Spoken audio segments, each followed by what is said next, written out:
This is the Fossil Gen 5 smartwatch, and it's some sort of a hate-love relationship, so let's get right to it.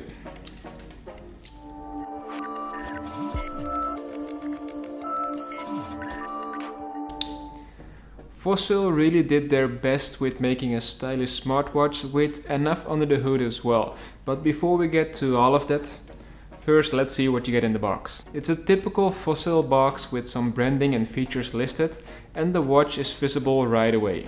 Now before we get to the watch, accessories included are a magnetic charging cable, and there's some documentation as well. Now please also keep in mind that I don't provide any tools in case you want to adjust or remove a link, because mine was a little bit too big, but the local shop could help me out.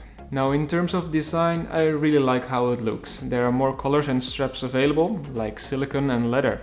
And it's a typical WearOS look, round a 1.3-inch OLED display with a relatively thick bezel.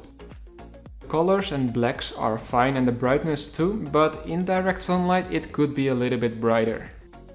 This time they also integrated a speaker over here on the left, and it is actually quite interesting because for phone calls it's actually quite okay, but you don't really want to listen to music.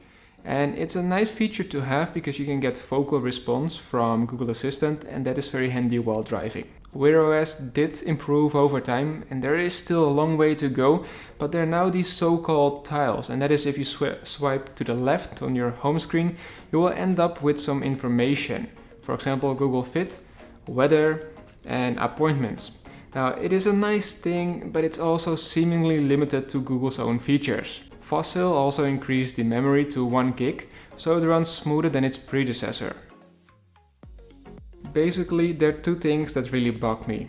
But before we continue, I would like to ask you to subscribe to the channel and to turn on notifications so you get notified whenever there's a new video posted. And now that we have that out of the way, the first one is Qualcomm and the second one is Google. Fossil did held up their part by adding more memory and an aggressive battery saving features, but the others didn't.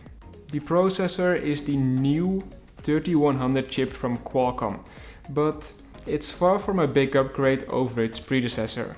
The new processor is supposed to help with the battery life, but that's not really the case, and Fossil did it in its own different way, with a ridiculous amount of settings. Regarding the battery life, therefore, I first of all like the metal rings on the rear, so you don't have to line up the charger. A wireless charging feature would be perfect, of course, but for now, this is it. Secondly, with daily mode, I managed to get around 20 hours, so it's every night that you have to charge it. And with the extended mode, it lasts longer and made me through the weekend. The other part that really bugs me is, as mentioned before, Google. Because how come Apple, Samsung, Huawei and Xiaomi managed to get more battery life with their own home-baked software?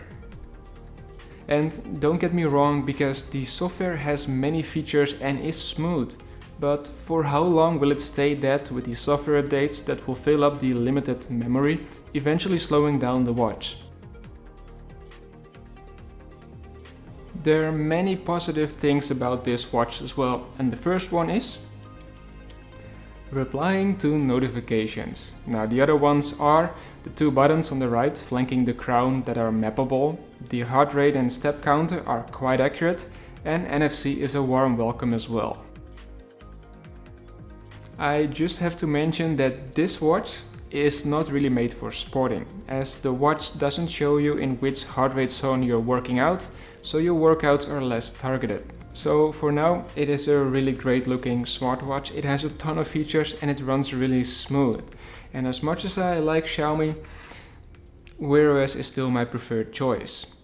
But I would love to see, of course, a Xiaomi smartwatch running WearOS. That would be the ultimate smartwatch, at least for me, but I think you agree with me.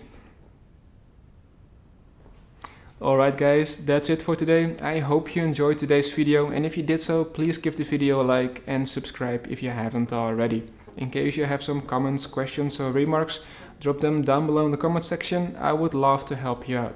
As always, thank you so much for watching this video, and I hope to see all of you in the next one.